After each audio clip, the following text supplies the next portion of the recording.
आदाब, नमस्कार। Red mic में आपका स्वागत है। मैं हूं सौरभ शुक्ला। देखिए, अगर आप गाड़ी लेने की सोच रहे हैं तो अभी रुकिए, क्योंकि बहुत सारे नियम बदलने वाले हैं। हो सकता है कि आने वाले कुछ महीनों में पेट्रोल डीजल की गाड़ियों को और महंगा कर दे सरकार, और हो सकता है कि जो ईवी गाड़ियां हैं या हाइब्रिड गाड़ियां हैं उस पर रोड टैक्स खत्म कर दिया जाए या बिल्कुल कम कर दिया जाए और सब्सिडी दी जाए। ये सब हम नहीं कह रहे हैं। दरअसल केंद्र सरकार यात्री वाहनों के लिए नए कॉर्पोरेट एवरेज फ्यूल इकोनॉमी मानकों का मसौदा यानी एक ड्राफ्ट तैयार कर रहा है, और ये नए नियम 1 अप्रैल 2027 यानी अगले साल से लागू होंगे। और इसमें जो बड़े चेंजेस होने वाले हैं, और इतने बड़े चेंजेस जो आपकी जेब को इम्पैक्ट करेंगे। हमें लगा कि कहीं भी रहें, लेकिन गाड़ी तो सबको पसंद है, गाड़ी में तो सब चलते हैं। और जिसके पास गाड़ी नहीं, वो सोचता है कि लोन वगैरह लेकर के गाड़ी ले लें। वैसे भी E20 की मार पड़ रही है, पेट्रोल में एवरेज भी कम हो रहा है, गाड़ी के इंजन पर भी प्रभाव पड़ रहा है, और आगे डीजल और पेट्रोल की गाड़ियां महंगी हो सकती हैं। तो हम आपको बताएं कि क्या महंगा होगा, क्या सस्ता होगा। अभी जो नए नियम सरकार ला रही है, उसका जो उद्देश्य है वो कोशिश है कि थोड़ा इको फ्रेंडली करना, क्योंकि ईवी गाड़ियों की कीमत कम हो जाएगी। दूसरा, पेट्रोल और डीजल पर डिपेंडेंस कम करना।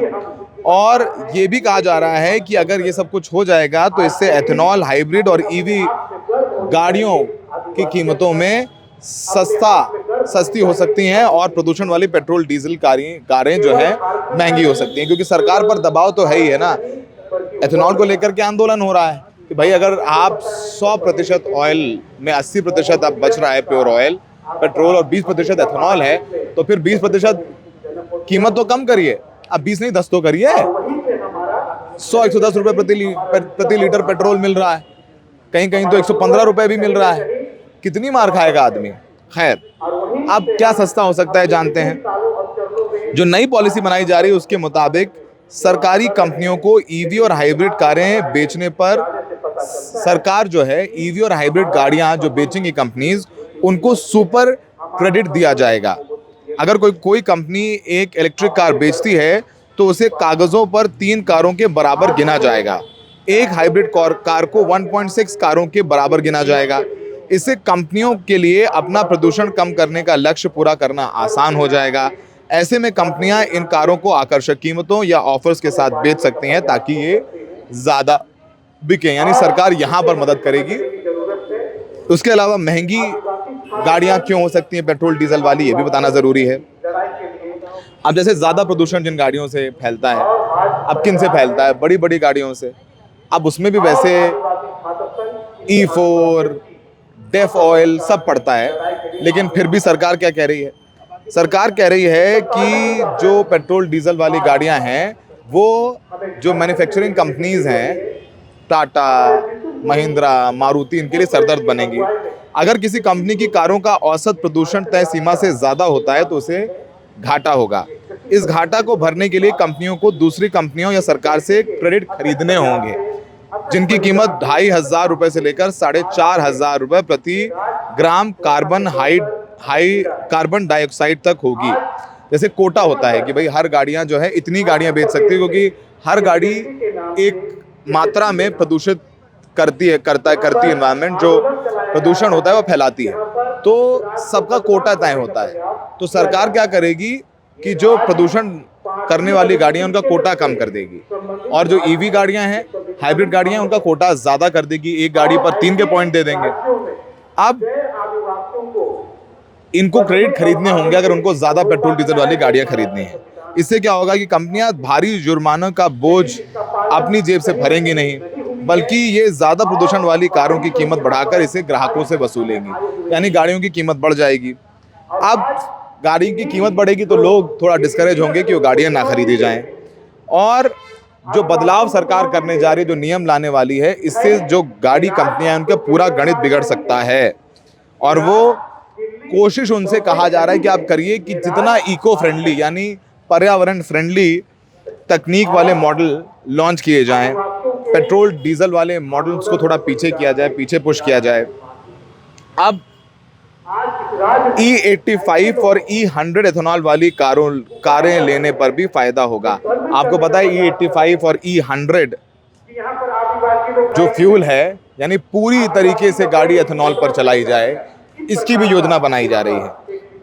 फ्लेक्स फ्यूल कारें यानी 85% से 100% तक एथेनॉल पर चलने वाली पेट्रोल गाड़ियां, इन्हें 22.3% की छूट दी जाएगी, यानी लगभग 23% इनकी कीमत कम हो जाएगी।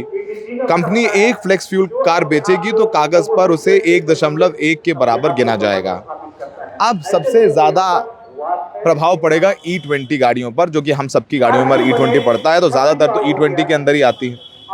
नई पॉलिसी में अगर आप E20 वाली कार खरीदते हैं तो सरकार कंपनी के खाते में उस कार से निकलने वाले धुएं को 8% कम मानेगी, यानी प्रदूषण लक्ष्य पाने में मददगार साबित होगा। सबसे बड़ा सवाल यह है कि E20 वाली गाड़ियां क्या महंगी होंगी या सस्ती होंगी? अब इसका जवाब है नहीं। ये नियम केवल 1 अप्रैल 2027 के बाद बनने वाली या विदेश से इंपोर्ट होने वाली नई गाड़ियों में, जिन्हें M1 कैटेगरी का कहा जाता है, उन पर ही लागू होगा। क्या कारों का या गियर सिस्टम भी बदल जाएगा? पॉलिसी में 6 स्पीड या उससे ज्यादा गियर वाले बॉक्स को बढ़ावा दिया गया है, क्योंकि ये 5% तेल बचाता है।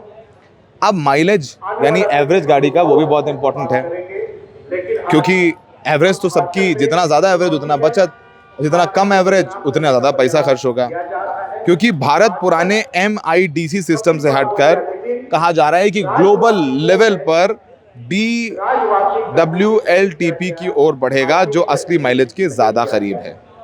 कंपनी की पासबुक बनाई जाएगी, हर कंपनी का एक खाता होगा जिसे पासबुक कहा जाएगा, उसे वो मेंटेन करना होगा। अच्छे प्रदर्शन क्रेडिट या खराब प्रदर्शन डेबिट का पूरा हिसाब होगा।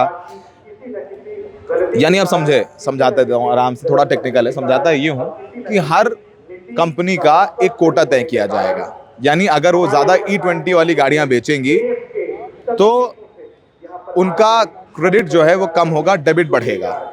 और जितना वो EV गाड़ियां या फ्लेक्स फ्यूल वाली गाड़ियां या हाइब्रिड गाड़ियां बेचेंगी तो उनका क्रेडिट बढ़ेगा। तो जब क्रेडिट बढ़ेगा तो वो EV, फ्लेक्स फ्यूल या हाइब्रिड गाड़ियों में छूट दे सकेंगे, और जब डेबिट बढ़ेगा तो फिर प्रॉब्लम है, गाड़ियां महंगी हो जाएंगी। तो ये सरकार की रणनीति है, उसके लिए ड्राफ्ट पॉलिसी तैयार की जा रही है। अब सवाल ये भी उठ रहा है कि क्या डीजल कारें पूरी तरीके से बंद कर दी जाएंगी? अब नई पॉलिसी जो बनाई जा रही है ये नहीं कह रही कि डीजल कारें पूरी तरीके से बंद की जाएंगी, लेकिन उन्हें कंपनियों के लिए घाटे का सौदा बना दिया जाएगा। डीजल को पेट्रोल की तरह फिक्स छूट नहीं मिलती, इससे ज्यादा ईंधन पीने वाला माना जाता है। जुर्माने से बचने को कंपनियां डीजल कारों के दाम बढ़ा सकती हैं, जिससे बिक्री पर असर पड़ेगा। तो E20 तो भाई वापस नहीं हो रहा है, अब आंदोलन शुरू हो गया है। आपने केजरीवाल को आंदोलन करते हुए देखा, राहुल गांधी भी अपनी गाड़ी खोल करके बता रहे थे कि भाई E20 कैसे इम्पैक्ट कर रहा है फ्यूल को। ये सब कुछ हो रहा है, लेकिन सरकार वापस E20 करेगी नहीं, और सरकार एक पॉलिसी लेकर के आ रही है, यानी, और वो सीधे पॉलिसी गाड़ी मैन्युफैक्चर कंपनियों के लिए लागू होगी। यानी अगर वो EV गाड़ियां या फ्लेक्स फ्यूल वाली गाड़ियां या हाइब्रिड गाड़ियां ज़्यादा बेचेंगी तो उन्हें उसमें सरकार फ़ायदा देगी, और आम पेट्रोल डीजल गाड़ियां ज़्यादा बेचेंगी तो सरकार उनसे पैसा वसूलेगी।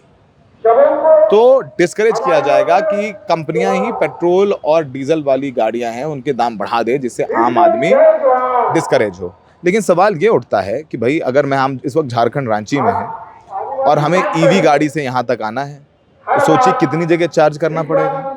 यानी दिल्ली से लेकर यहाँ तक हमें 5-6 बार तो अपनी गाड़ी फुल चार्ज करनी पड़ेगी। क्या इतने EV स्टेशंस हैं? बारिश में जहां पानी भर रहा है गुड़गांव, दिल्ली और NCR में, बंबई में, वहां जैसे ही गाड़ी के ऊपर तक पानी आता है, EV गाड़ियां खराब हो रही हैं, हाइब्रिड गाड़ियां खराब हो रही हैं। तो आप EV लाइए, हाइब्रिड लाइए, लेकिन उसके लिए पहले इंफ्रास्ट्रक्चर तो तैयार कीजिए कि EV स्टेशन हर 2 या 4 किलोमीटर में उपलब्ध हो, हाईवे में उपलब्ध हो। वो है नहीं है। एक बार गाड़ी खराब होती है तो उसको बनवाने में इतना टाइम लगती है, बैटरी रिप्लेस करने में, वारंटी के बाद भी। पहले हिंदुस्तान को तैयार करिए कि वो EV गाड़ियों के लिए तैयार हो। E20 तो आपने लागू कर दिया है, E20 वाले जो इंजन वाली गाड़ियां हैं वो भी खराब हो रही हैं। अभी आपको याद होगा रायपुर में तो बकायदा मारुति सुजुकी को कहा गया कि पूरा 20 लाख रुपया रिफंड करो, झूठ बोला है। और E20 फ्यूल से एवरेज कम हो रहा है, फ्यूल पंप खराब हो रहा है, इसको लेकर हमने पूरी डॉक्यूमेंट्री की है। तो अब E20 तो वापस नहीं हो रहा है, E25 आएगा नहीं आएगा पता नहीं, लेकिन अब वो कह रहे हैं कि E100 वाली गाड़ियाँ और E85 वाली जो गाड़ियाँ जिन्हें फ्लेक्स फ्यूल वाली गाड़ियाँ कहते हैं उसमें हम लोग 23% जो है उन्हें सस्ता कर देंगे, बहुत लाभ देंगे, सब हो रहा है। तो आगे जो भी अपडेट होगा हम देंगे, लेकिन एक बड़ी लंबी पॉलिसी बन रही है। तो अगर आप गाड़ी लेने की सोच रहे हैं तो तारीख है 1 अप्रैल 2027 जब से लागू करना है, तो उससे पहले खरीदिए या उसके बाद खरीदिए। ईवी लेनी है तो 2027 1 अप्रैल बाद लीजिए, हाइब्रिड लेनी है तो 2027 अप्रैल बाद लीजिए, और पेट्रोल डीजल लेना है तो अभी लेके खत्म करिए, क्योंकि आगे इसके दाम बढ़ने ही हैं, कम होने का सवाल उठता नहीं। सहयोगी नीरज के साथ Saurabh Shukla, the red mind.